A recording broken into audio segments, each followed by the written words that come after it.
afternoon. A very warm welcome back to all of you all. India will look to bounce back after their loss to South Africa and will look to win against Bangladesh and, go close to getting a spot in the semi-finals. That's right. The semi-finals race is heating up now.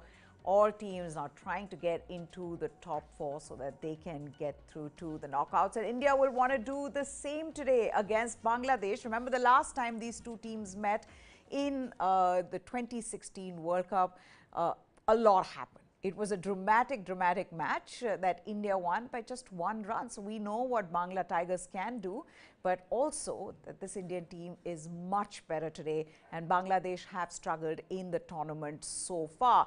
Yet they've got some players who are doing well. Taskin Ahmed, who's been giving them the early breakthroughs. We know what Shakib Hasan can do, a T20 mercenary. Then there is, of course, the Fizz, Mustafizur, as well, who actually bowled well in the last game against Zimbabwe. So a lot to look forward to. There are some key battles, and there's also the question around India's openers. Will they come good today? Because now you're getting into that stage of the tournament where you want your top order to do well. Ashok Malhotra joins me here on this show. Thank you so much, Ashok, sir, for taking the time out. Okay, let's begin with this now. India will look to bounce back, and the quicker you get to that stage of qualifying for the semi-finals, the better it is for the teams. But India will also keep the net run rate in mind, because we know what Pakistan can do. They can sneak up from behind. So how are you seeing today's game, sir? India versus Bangladesh. I think if rain permits, then it's going to be one big run. India, despite their openers not firing, they're still too strong for Bangladesh. So I fancy India's chances, and being an Indian, not that I'm an Indian, but otherwise also because they're much stronger side of the paper. And when you talk about Bengal Tigers, I was amazed to listen to Shakib Hussain, where he told everybody that we are the underdogs. I just want to ask Shakib, when will you become the top dog? It has been 20 years since you got the recognition. You've always been underdog. You're always flying under the radar. Other teams seem to be catching up. And then Tamim Iqbal not playing, Mushfiqur not playing, and Mahmudullah not playing. Those three has left a big hole in their batting lineup. And Shakib seems to be struggling with his form as of now. So I don't see any upset thing happening unless it rains and it becomes a short and Absolutely. We're looking, we're a minute away from the toss, so we'll get you the details of the toss. But sir, for all the viewers, this is exactly what Shakib Al Hasan said. He was asked in a press conference as to, whether he thinks that they can beat India. And we're going to put that quote up on the screens for the viewers to see, and very clearly. And I think it's something that is being discussed as well now as to, is that the right thing to say? I don't think Bangladeshi fans would want to hear that. And even if it is, about, this is Rahul Dravid's quote, but we want to look at, this is on Rahul Dravid talking about KL Rahul, but we want to look at Shakib Al Hasan's quote on what he said. Now, this is what Shakib said. He said, India is the favorite team. They came here to win the World Cup. We're not the favorites. We didn't come here to win the World Cup. That is the part that everybody picked out. We know very well that if we win against India, it will be called an upset. We will try to play our best cricket, like you said, sir. Now, it's one thing that you kind of know how far you can go with the kind of resources a team like Bangladesh has. But to say this, is this mind games? Is this you saying that, let's put India under pressure? What was Shakib trying to do here? I think Miha is trying to make sure this team is not under pressure. He's trying to relax. But I would like a simple thing, question a simple thing from him. One, you always say we are underdogs. When will you become a top dog? And if you have not come to Australia to win the World Cup, you come for a holiday, I would not know. Because you are supposed to be. Why? Because Bangladesh is a very passionate team. Not the passionate supporters. And they all are professional. Yeah. I played 7 years in Bangladesh, Ramya. They're so passionate about their players. They're so passionate about their cricket. And I'm amazed they're not going anywhere. It's almost 20 years. So that surprises me. And the attitude of Shakib when he says, "Oh, we have not come here to win the World Cup, or we are underdogs." How long you'll be underdogs? Some days you have to become a top. Sri Lanka got the recognition, won the World Cup, be it a 50 overs or a T20 World Cup. So when are you going to do that? I'm sure their supporters, their fans, they all must be asking the same question and must be disappointed with this hit. Absolutely. Okay, now there was this talk around the weather. It was raining yesterday in Adelaide, and one thought that maybe we wouldn't get a full game, and even today showers are predicted. But for now, we saw a full game where Netherlands beat Zimbabwe, and both teams are out. So now this race for the top two, like I said, is heating up, sir. But for India, the bouncing back part of it after losing to South Africa. And the question that Rahul Dravid was asked in the press conference that we put up was about KL Rahul. And like we've been saying for a while now, you and I can discuss whatever we want. They have full faith in KL Rahul. And not that we've ever said, not that you have ever said that KL Rahul does not have the potential, does not have the skill or the talent, but that he is struggling in the middle at the moment in this tournament and through the years since his comeback. But for all the viewers, this is what Rahul Dravid had to say. First, let's put that quote up, sir, and then we'll just take your reaction on it. So Rahul Dravid said that, look, in these conditions, maybe we're able to afford him that time. We completely back him. We have no concerns about him. We know that when he gets going, and I've seen it against Australia, he was talking about the practice game where he scored a 50 against a top-class attack just a couple of weeks ago. I know the impact this guy can make. So very clear here, Rahul Dravid and Rohit Sharma. And in Rohit's and my mind, there is absolutely no doubt about who is going to open for us. So the world can keep discussing KL Rahul. They can keep saying why not, why is it that India do not want to bring in Rishabh Pant, who can provide you with that left-right combination right at the top with Rohit Sharma. The captain and the coach very much with KL Rahul. How do you see that? See, we always knew that Rohit and Rahul are both thick-headed. Once they stick to something, they will not move in it. They will not budge in it. When you talk about KL Rahul, that he's a champion player, we all know he's a good player. Who is saying he's not a good player? Yeah. But then you're saying we back him. And he has played well on Australian tracks. I've seen him play. That is what he says. I hope he has seen Rishabh Pant play a test match, win a test match for India. I hope he's seen Rishabh Pant play in England and win a ODI from nowhere in England. So I hope you can't have different yardsticks for different people. That is my thinking. And now, if you keep playing Rahul, supposing he fails in this game as well, then you're leaving it too late for anybody else to replace him. Because there's nobody else but for Rishabh Pant who can open the innings. So if you want to try Rishabh Pant, now is the time to try. And even if you want to play KL Rahul, have him in the middle order. Yeah. You know, for me, if I had to play a side, now I'll open with Rishabh Pant, have KL in the middle, and have Akshar Patel back in the side. And this is how you fine-tune your team, which can win the World Cup. That's right. Okay. Now, we've got the update, as you all saw, with the toss. And the toss has been won by Bangladesh, and they have opted to field first, sir. Now, again, rain is going to be an issue. There is that possibility. So, Bangladesh right in wanting to field first to be able to chase? See, I don't know whether Bangladesh is right in, right in fielding, but I think they know very well that India is not very adept at second down.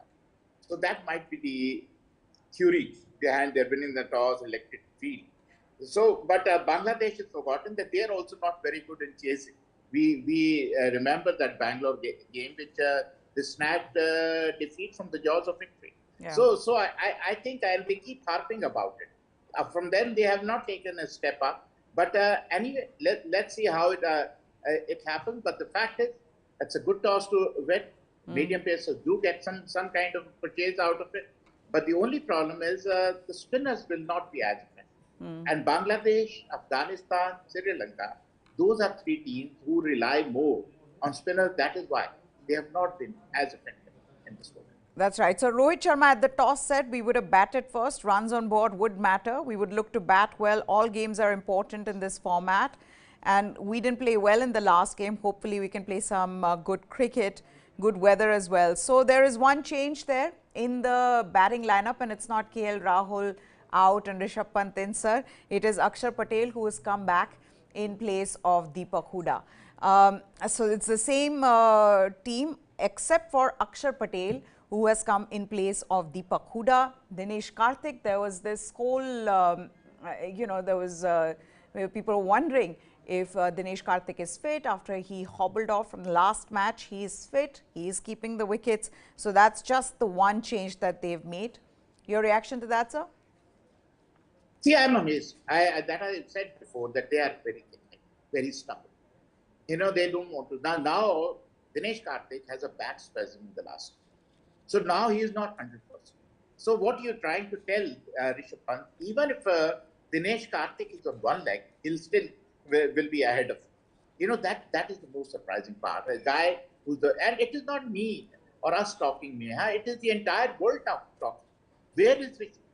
Not us, even all the cricketers around the world asking the same thing, except for Mr. Rahul. That is why I say he's a very, very old-fashioned. That's why he's got an old 37-year-old guy still as sticking with him, despite of him.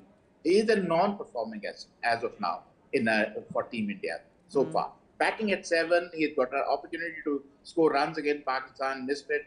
Opportunity to score runs against South Africa when he got enough overs. He missed it, invested rather, I would say. And despite that, he's inside. His interview said it all. He said, "Oh, he's getting fit. There's nothing to worry. He will, if he's fit, he'll back in the side." So they're backing him wholeheartedly, but they're neglecting the other guys who are performers and who have delivered at international. And who are proven match winners, maybe not in this format, but in Australia, who've done well. But sir, now you talked about Dinesh Karthik and the team management sticking with him, but what about Deepak Hooda? You bring him for one match, he gets out for a duck. You don't give him an over because you don't want to try him in such an important match when Ashwin's getting hit all over the park. Now you've kept him out. You've got Akshar Patel in. What happens to Deepak Hooda as well? And what happens to Akshar Patel as well? See, Akshar Patel will be in the side. Yeah. I don't know about the future of Deepak. I don't think he's their favorite player. Because Deepak Hooda, if he had to play, he has to bat in the top. His performance in top 3 is much better than when you have to bat at number 4, 5 or 6, which 5, 6 or 7, which is the most difficult place to bat. Because lesser number of overs, you have to start hitting from the word go. So that is where I think it is not his forte. That is not his strength, Deepak Hooda's strength. So I think probably after this tour, you might not see him, although he's in the team which is going to New Zealand and Bangladesh, but still I don't see him having a great future because other guys are coming and the guys who are sitting like Sanju Samson, Nishan Kishan, Shreyas Iyer, they are all phenomenal players, and I don't know how long he can keep his place unless Rahul Dravid and Rohit Sharma back. Now look at the Bangladesh playing 11 as well, sir. Taskin Ahmed, he's been bowling really well. He's been having a fantastic tournament. India's top order, not so much. Again, I think the pressure right now will be on KL Rahul. Rohit Sharma and Rahul Dravid may have said that, look, we're backing him 100%, but how long? For how long would you keep KL Rahul in the side before you finally say, okay, he's not performing, we need somebody else? And at what stage in the tournament? Because in the knockouts to try somebody else, then that's again a problem. So I don't know how they're going to deal with this. That is what I'm saying now. They'll be leaving it to that. Supposing KL Rahul does not get runs, or if he gets a scratchy 30, 40, because he's not looking in good time. Although you are just innings away, but the fact is, supposing he fails in this or the next, then in semi-final, are you going to open with Rishabh Pant? Or are you going to go with a off form cricket. See, when you're off form, your footwork becomes faulty. It plays on your mentality, it plays on your temperament. And that is exactly what is happening to KL Rahul. He is no Virat Kohli. He does not have the legacy of Virat Kohli that you can back him for 2 years, 3 years. You have to deliver sooner than later. Yeah, I mean, he scored 4 against Pakistan, 9 versus Netherlands, 9 versus South Africa, has struggled at the crease, feet's not moving, defensive. The couple of times he's tried to attack, I think once he's gotten out. So, you know, you just see this person who's trying so hard. And I also understand, sir, that openers are finding it difficult in the tournament. But having said that, KL Rahul, in 13 matches in 2022, he's averaging 27, striking at 121. I don't know. At what point will the management say that, look, I think we really need to, you know, look at somebody else. Anyway, now, yes, go ahead, sir. You want to add to it? See, Neha, you're backing one guy. You know, you have neglected Ishan Kishan, who's done so well. Yeah. You have neglected Shreyas Iyer, who's averaging 40 plus. Yeah. You know, so how can you have a different yardstick for different people? You know, I understand KL Rahul they all are good players. You know, they're all class players. They're all world class players. But you have to deliver. You can't fail them more than 2 innings, 3 innings, 4 innings because there are others waiting in the wings. Yeah. Yeah. Okay, now the last time these two teams met, let's just look at that. That turned out to be a dramatic match, sir. And, you know, with Bangladesh and with some of the other, you know, smaller teams, we've seen that T20 is such a format, anything can happen. And especially if it turns out to be a rain-shortened game or whatever, you can expect that, you know, there could be an upset. But how incredible was that last game in Bangalore, where last over India took 3 wickets and just managed to win it by 1 run. It was incredible. It was, Neha, but then Bangladesh, a team which has Arsenal in that. They had Tamim Iqbal, they had Mushfiqur Rahim, they had Mahmudullah, who all were phenomenal players. Now you look at the batting, they're very, very ordinary. None of them is performing. And on top of icing on the cake is that Shakib Hasan neither is firing with the bat or with the ball. So he's looking very ordinary because that happens when you're surrounded by ordinary people. You also become ordinary. You become part of them. You know, so that is so. I'm not at all feel scared or I have a iota of doubt in my mind that this Bangladesh can upset this team India. Okay. Also, India's bowlers, sir, both Arshdeep, Bhuvneshwar plus Mohammad Shami. I mean, the trio really. All the narrative was without Jasprit Bumrah, how will India do? Whether they'll be able to bowl well. What we've seen is that now the concern's really not with the bowling. They may have gone for some runs in the death overs, but despite that, I mean, Bhuvneshwar Kumar is proving to be the most economical bowler for them. Arshdeep is taking wickets. You know, it almost seems like at the right time, fortunately for India, the bowlers have all started doing well, and they're really utilizing the conditions. They're adjusting to the conditions. They know what line and lengths to bowl because the pitches are changing, and yet you see some fantastic spells from our Indian bowlers. They are phenomenal, to say the least. They say that comes the hour, comes the hour. You know, when they need a rose, then we got Arshdeep Singh, thanks to Harshal Patel getting injured. And then Shami, whom we had put on the back burner, we have put on the scrap heap, but he bounced back. And how? He's showing that. It must have put a lot of egg on the faces of the management who put him on the scrap heap. So definitely, and Bhuvi, all of a sudden, the ball is darting around, swinging around, and that is what he enjoys the most. When ball starts swinging, then he's a lethal combination. Before going, he was struggling with the form, his rhythm, the movement, nothing was happening. But all of a sudden, and then not to forget one more guy, Hardik Patel, who has been phenomenal with his bowling. You know, he goes under the radar because he's not a pure bowler, but he is the one who delivers. He's probably the best man to be in the team as of now as a genuine all-rounder. So we have a phenomenal bowling. And before going, we all were talking, can we win it? Now I can very confidently say we can win it, provided our openers start firing. Bowlers will do the job, but it is the batting which is letting us down, but for Virat and Surya. Also, when it comes to bowling, Ashwin had a bad day in the last game, sir. But then also that was, they had to target one bowler, and it had, they had to target one bowler. Seamers were bowling well, conditions were favoring your seamers, so it's the spinner you want to target, and that's what happened in the last game. How does someone like an Ashwin approach today's game after having hit 4 runs in the last one? See, I think Ashwin knows he'll bowl well in this. For the simple reason, Bangladesh doesn't have techniques. In Hindi, if you say they unke paas lathat nahi. They don't have the tonkers who can tonk the ball around. So he will bowl his quota economically. He might not pick up a wicket because he is not bowling to his strength.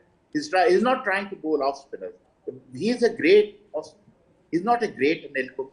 He tries to bowl leg spinners more than the off.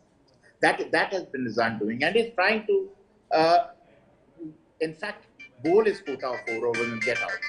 He's not trying to pick up. He's not trying to pick up wickets. So that has been his undoing. We need somebody who can pick up wickets. So I don't know. Sooner than later, if he doesn't bowl well in this, you might need Yajurinder Chahal who can pick up wickets in the middle overs to slow the rate down, especially when you're playing in the knockouts. That's right. And also, I mean, there are a lot of left-handers in the Bangladeshi batting lineup. So let's see how he bowls against them, sir. But this is also, Adelaide happens to be one of the better batting pitches in the tournament. So with the kind of batting that India has, and on a pitch like that, I mean, this is actually a perfect opportunity for someone like KL Rahul to get runs, Rohit Sharma to get runs against the Bangladeshi bowling attack. Definitely, and wicket is not as pacey or as bouncy as it's in Perth or Brisbane or even Melbourne. So definitely that is where the problem is going to be. And another thing is we have the straight boundaries very low. The square of the wicket it is quite short. That is where you will see a lot of sixes. But as you very rightly said, is probably the best batting track of entire Australia, of the entire World Cup. So hopefully KL Rahul, keep our fingers crossed that he comes good and he comes up to the expectations of the team. In fact, the head-to-head completely tilted, skewed in favor of India, and that's why I feel like this is such a perfect opportunity for India not to just win this game, but also up their net run rate with the way Bangladesh is playing. And the pitch report as well, if we could just put that up. India versus Bangladesh head-to-head and the pitch report. And you see that there, India having won in the 11 T20Is that they've played, 10 have been won by India and 1 by Bangladesh.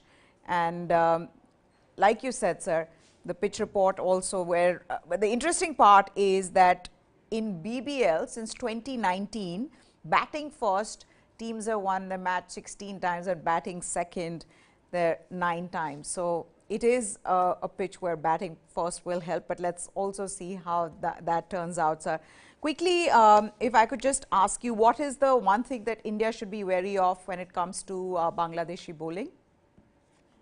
I think you should maybe Tuscan because he's in form. When you are in form, and even bad balls pick up wickets. When you're out of form, even good balls don't pick up wickets. So you've got to be a little bit careful with Tuscan, especially in the power play. And I think if I would be KL Rahul, I will try and dig instead of going for shots. Play normally. There's 2 ways to get out of form. Either you play aggressively, positively, and get out of it, or you play defensively. Take your time. Because 20 overs, 20 overs if you survive. First and foremost, he should survive for the first 6 overs. He has not been able to survive the power play. So KL Rahul, we all know he's a good player, but if you have to get runs, he has to get runs today. It cannot be a better wicket and easier team. Okay, let's also take a look at the points table, sir, and just see where these 2 teams are at the moment. And, when you look at this points table, of course, South Africa right at the top with the much superior net run rate, but India with 4 points, Bangladesh with 4 points. Pakistan would want to win their next 2 games and hope the other results go their way. But India, if they win this today, all but through, I think then, it's difficult to then, I don't think Pakistan will be able to catch up, or Bangladesh, of course, will not be able to catch up. How do you see the points table? See, what is the points table? India has comparatively 2 easier teams. It is Bangladesh and then probably Zimbabwe, if I'm not wrong. So I think India is more or less through to the same final. For me, South Africa and India are 2 teams which should go through the final. Pakistan has lost their way. You can have hundreds of permutation combinations. I know you can all go and pray and wish, but it is not going to happen. Once you lose 2 matches on the draw, then you're asking for trouble. And that is exactly what happened. We lose to Zimbabwe, one of the teams where everybody's winning against them. So if you lose to Zimbabwe, then to India, South Africa yet to play, so you're asking for trouble. You're looking down the barrel of the gun. So for me, the 2 teams qualifying from this group 2 is South Africa. And India depends on which order. Okay, and what is a good total here? Batting first, you think India, what should India look to score? I think if we get up to a good start, maybe 200. 200 should be a good total. 200 winning total, not good total, winning total. Because it's a big round and we have got a very, very good bowling attack. Very lethal, very a positive bowling attack which can drop any side or anything. All right, with that, we'll wrap this up. Thank you so much, Ashok sir, for taking the time out to talk to us. Thank you. Okay, there you have it. So, Bangladesh have won the toss. They've opted to bowl first in Adelaide. We'll get you all the latest here on News 9 Sports. That's it from us. Goodbye. Thanks for watching.